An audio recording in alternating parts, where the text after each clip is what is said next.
तो दोस्तों स्वागत है आप सभी का आज के शानदार सेशन में, जहां पे हम डिस्कस करने वाले हैं कि आईबीपीएस आरआरबी पीओ मेंस के पेपर को कैसे अटेम्प्ट किया जाता है और क्या कुछ चीजें हैं जो इस एग्जाम को बाकी एग्जामिनेशन से डिफरेंट करता है। साथ ही साथ आपके ऑर्डर ऑफ सीक्वेंस क्या होने चाहिए कि कौन से सेक्शन को जंप करना है और सीक्वेंस क्या होना चाहिए ताकि हमें मैक्सिमम बेनिफिट्स मिल सके। उसके साथ साथ प्रॉपर टाइम मैनेजमेंट, कौन से सेक्शन को कितने टाइम देने हैं उसको भी देखेंगे और साथ ही साथ हर सेक्शन के सेफ अटेम्प्ट्स लगभग कितने हो सकते हैं प्रीवियस ईयर के कट ऑफ के हिसाब से एक छोटा सा आपको हिंट आइडिया दे सकते हैं। Hello friends, myself Kaushik Mohanty, welcome to our channel career definer. तो सबसे पहले अगर मैं बात करूं ये एग्जामिनेशन डिफरेंट कैसे है, तो ये टाइम मैनेजमेंट ही इसको सबसे डिफरेंट बनाता है। क्यों? क्योंकि अगर मैं बात करूं दो बाकी एग्जामिनेशन चाहे एबीपीएस या फिर एसबीआई पीओ का मेंस, वहां पे आपके सेक्शनल टाइमिंग अलॉट किए जाते हैं। फॉर एग्जांपल रीजनिंग के आपको 60 मिनट्स दिए जाते हैं कि भैया 60 मिनट ले लो, 1 घंटा ले लो, रीजनिंग के जो करना है कर लो। अगर आता है तो अच्छा है, नहीं आता है फिर भी आप 60 मिनट बैठेंगे। क्वांट की बात करें तो 45 मिनट्स आपको अलॉट कर दिया जाता है। मार्क अलग होता है, मैं टाइम स्लॉट की बात करता हूं, ठीक है। वहां पे आपको और ज्यादा खुद का दिमाग खर्चा नहीं करना पड़ता कि 60 मिनट भैया मैं क्या करूं, बैठो, अगर नहीं आता तो बैठो, अगर आता है तो और अच्छी बात है। लेकिन यहां पे जो टाइम मैनेजमेंट है, इसी वजह से ही एग्जामिनेशन डिफरेंट माना जाता है, क्योंकि यहां पे आपको एक कंपोजिट टाइम 120 मिनट्स का दे दिया जाता है और बोला जाता है कि भैया 120 मिनट आप जिस हिसाब से क्वेश्चन करना है आपको कीजिए। लेकिन एक चीज ध्यान रखिएगा कि इसका मतलब ये नहीं कि आपने 60 मिनट दे दिए रीजनिंग को और 60 मिनट दे दिए क्वांट को, इससे 50 से 50 मार्क, इससे 50 से 50 मार्क ले आए, टोटल आप 100 मार्क भी ले आए, लेकिन सर कट ऑफ तो गया है 80 के आसपास, सर सिलेक्शन नहीं होगा। क्यों? क्योंकि सेक्शनल कट ऑफ रहता है। तो ये एग्जामिनेशन जो है ना बहुत ही ट्रिकी है भैया। सेक्शनल टाइमिंग नहीं दिया लेकिन सेक्शनल कट ऑफ को मेंटेन करना होता है। तो यहां पे हमें कैसे कुछ ऑर्डर से जाना है, कैसे हमने टाइम मैनेजमेंट को बरकरार रखना है ताकि हमारा सेक्शनल कट ऑफ भी क्लियर हो, ओवरऑल कट ऑफ भी क्लियर हो और सिलेक्शन भी पक्का हो जाए और एडवांटेज भी मिले। तो अगर मैं ऑर्डर की बात करूं तो ऑर्डर मैंने अपना यहां पे फिक्स्ड रख दिया है। सबसे पहले रीजनिंग, उसके बाद क्वांट, उसके बाद कंप्यूटर, उसके बाद इंग्लिश या फिर हिंदी, या फिर उसके बाद हम जा सकते हैं जनरल अवेयरनेस। अब आप लोग बोलेंगे कि सर ये ही ऑर्डर क्यों? ये ऑर्डर इसलिए, इसके मैं सबसे पहले तो ये रीजन बताना चाहता हूं कि रीजनिंग से मैं स्टार्ट क्यों कर रहा हूं। रीजनिंग से मैं स्टार्ट इसलिए कर रहा हूं क्योंकि अगर मैं बात करूं फ्रेश आपका माइंड सबसे स्टार्टिंग में रहता है। आप पूरा पेपर अभी ओपन हुआ, अब पूरे मतलब जोश में है, पूरा फ्रेश है, कुछ भी अभी तक आपके दिमाग में आउटसाइड चीजें नहीं घुसे हैं। अब दिमाग जब सबसे ज्यादा फ्रेश रहता है तभी आपका रीजनिंग में सबसे ज्यादा अच्छा परफॉर्मेंस होता है। परफॉर्मेंस अच्छा क्यों होता है? क्योंकि यहां पे सारे के सारे कॉम्प्लिकेटेड चीजें होते हैं। अगर मैं बात करूं पजल्स की बात करूं या फिर लॉजिकल रीजनिंग की बात करूं, ये सब कुछ यहीं पे रहते हैं जो कि बहुत मतलब कॉम्प्लिकेटेड, कंफ्यूजिंग होते हैं। उसके लिए एक फ्रेश माइंड होना जरूरी है।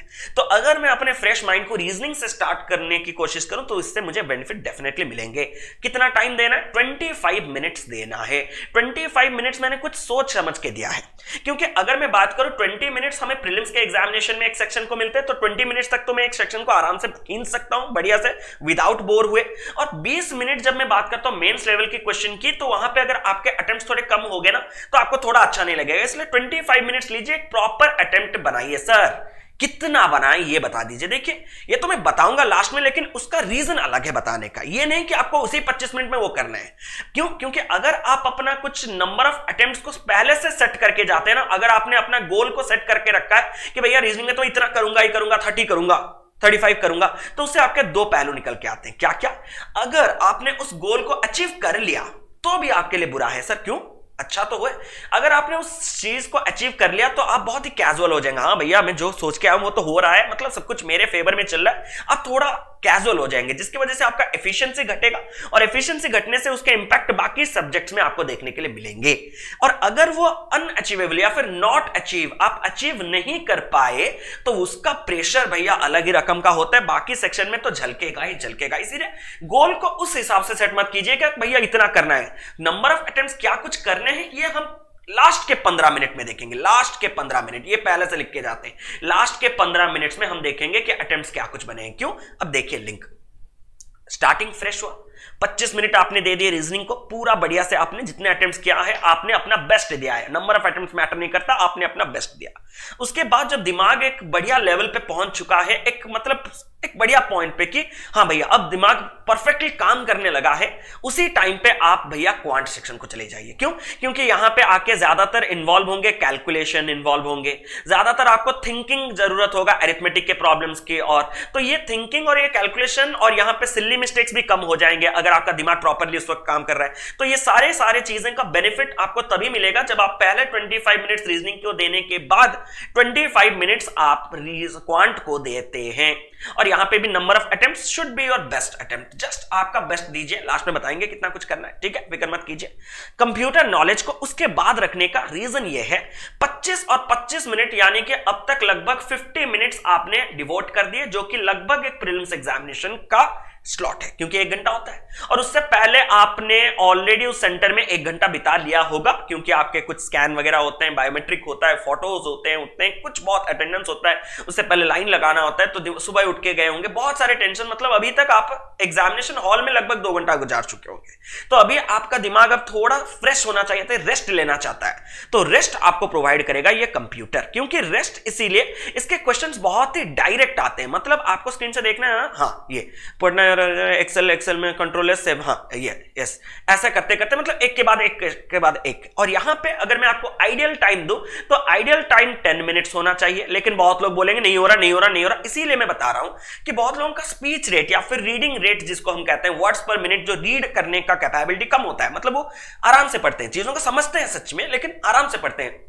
How to attempt IBPS RRB PO mains paper, जो थोड़े स्लो रेट वाले होते हैं उनके लिए मैं 15 मिनट्स का देता हूं टाइम स्लॉट, क्योंकि यहां पे क्वेश्चन डायरेक्ट आता है, आपको सोचने वाली बात नहीं है। कंट्रोल एस का मीनिंग पता है तो अच्छी बात है, F11 का कौन सा रोल रहता है पता है तो अच्छी बात है, ऐसा करके डायरेक्ट। सिमिलरली यहां पे भी आपको अपना बेस्ट देना होता है, ये और लिखेंगे नहीं, हमेशा बेस्ट ही देना होगा, ठीक है।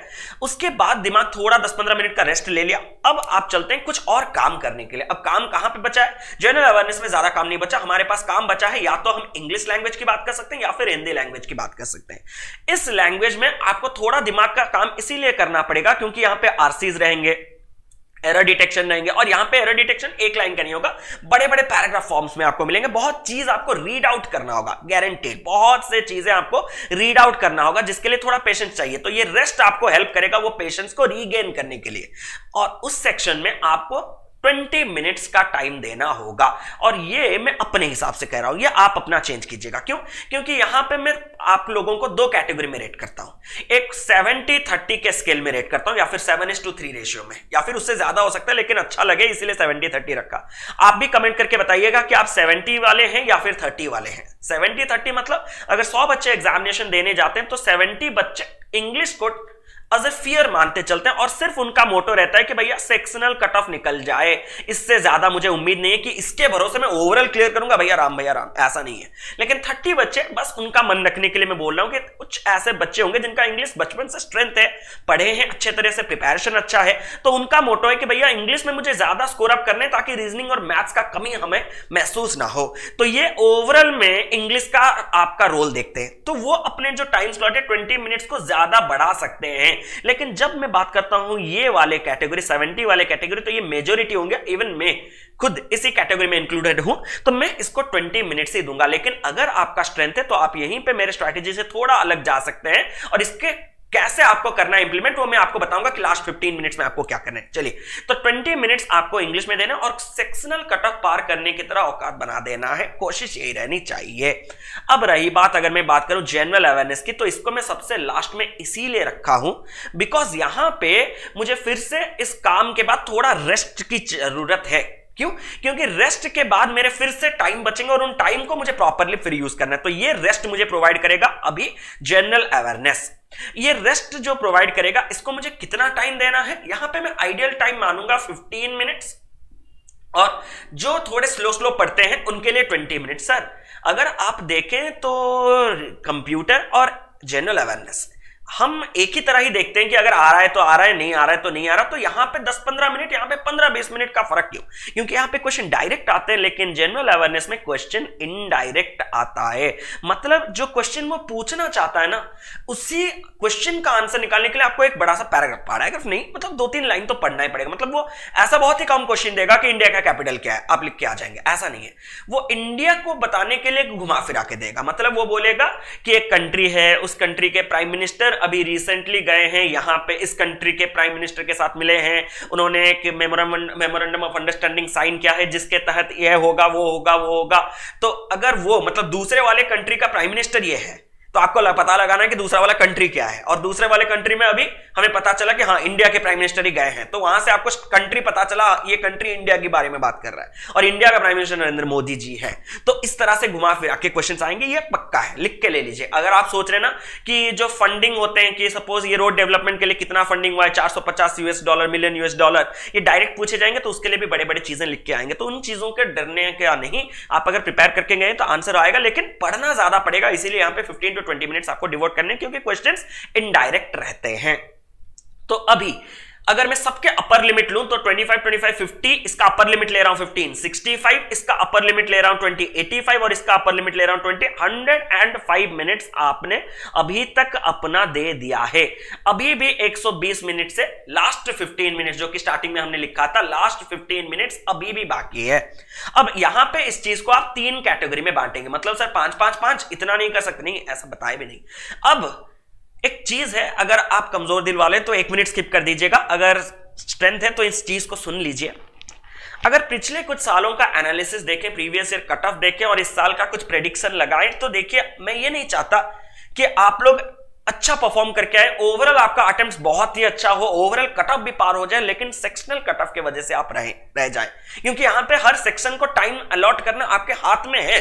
ऐसा नहीं कि अब आईबीपीएस पीओ मेंस दे रहे हैं कि 60 मिनट का रीजनिंग खत्म हो गया और 10 मिनट होता तो अच्छा होता, लेकिन यहां पे वो 10 मिनट है, आप निकाल के दूसरे सब्जेक्ट से दे सकते हैं। इसीलिए मैं बस आपको ये एडवाइस देना चाहता हूं कि रीजनिंग में कोशिश कीजिएगा कि लगभग आपके अटेम्प्ट 17-18 तो होने ही चाहिए, 17-18 या फिर 18 प्लस, थोड़ा सेफ साइड मान के चलता हूं, 18 प्लस होने चाहिए।